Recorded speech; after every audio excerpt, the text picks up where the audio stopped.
Good morning. Welcome to the catch-up segment. I'm Francesca, Phiri-Banda, and we will be updating you on some of the top stories that we covered yesterday. In studio, I'm joined by our resident analyst. Now he's resident, like literally. I'm going to be speaking with George Chomba, who is our sub-editor here at Diamond TV. George, welcome to the catch-up segment. Thank you very much. All right, so now we start with talking about the story where President Lungu has directed the Ministry of Health to prioritize children in the Know Your HIV Status campaign. President Lungu says HIV prevalence in adolescents has both social and economic disadvantages as it affects the reproductive age group. He says government will soon start employing interventions that will prevent new infections and reduce deaths. I just wanted to get your comment on this story, especially knowing that not very long ago, President Lungu did talk about the issue of mandatory testing, but in that issue, I think children were left out. What are your thoughts about the recent pronouncement by the President? HIV is a public health challenge, which everyone should actually get concerned about. 20 years ago, it was a disease which people feared. Right now, it's a disease that we should live with because it will always be there, just like malaria and all that. But people shouldn't fear. People should test. The children, teenagers, and adults should feel. They should feel that it's just something that you test. It's something that you go about like any other disease. So it's very important when the president makes a directive like that. In fact, the first family should be the one which should start, in fact, telling people about their status so that everybody can follow suit and we live with it. So the president spoke about, some of the social and economic disadvantages. What are some of those that you can point out if people do not take that step, to know their HIV status, especially when it comes to these adolescents? Well, what I can say is the social impact of HIV is all about if you don't test. What happens is that when you lose a family member, or if you lose a breadwinner, then the impact on the family becomes bigger. Because what would happen is that the breadwinner brings in income. The breadwinner sponsors children, sponsors people who are going to college, people who are going to university and all that. So those are some of the social impact of HIV. So if you know your HIV status in advance, what would happen is that you get medication and then you live longer. There is a story that I did a long time ago. Somebody lived for 20 years with HIV. Now imagine what you can do in 20 years.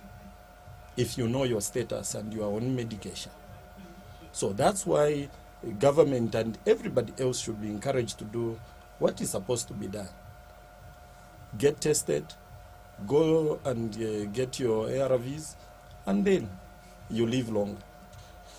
We move on to the story where Commonwealth Police Commissioner Charity Katanga has dispelled reports suggesting that one student at the University of Zambia died due to police brutality. Now, Ms. Katanga says no student has died as a result of clashes between police and the students during a riot that took place at the university recently. The students have been rioting to air their displeasure of the delay in meal allowances. Let's just take a listen to the clip and we'll be back to discuss that.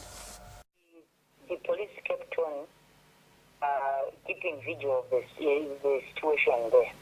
Then the following day, which is about 3 days or 4 days ago, the students were in their premises there. The place was quiet and police continued keeping vigil. Then around 24, which was the day before, the other day, going to the day before yesterday, after the police had seen that the situation was calm and it was about 24 to 01, they assembled so that few police officers could remain while the others can continue to do other issues. So now, George, very quickly, we've seen these, differences between police and students, especially when they're protesting. And, it's good that the police commissioner has actually dispelled that. But in moving forward, how do you think that this can be avoided in future, where you have people thinking a life has been lost because of how police are handling, these riotous students, as well as the behavior of these students? How can this be handled properly?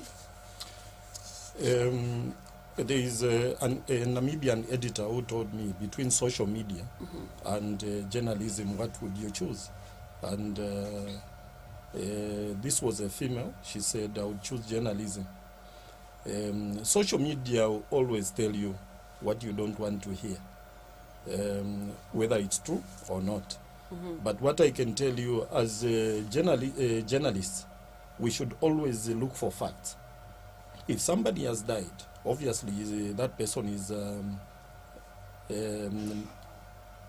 hospital. Police will record that and all that. So what I can tell you is that as journalists, we should always look for facts so that we inform the people correctly, so that as we report, we can report facts so that the public can actually know. Now, the police, the way we have known them, they would like to hide facts. But journalists will always want to dig out the facts.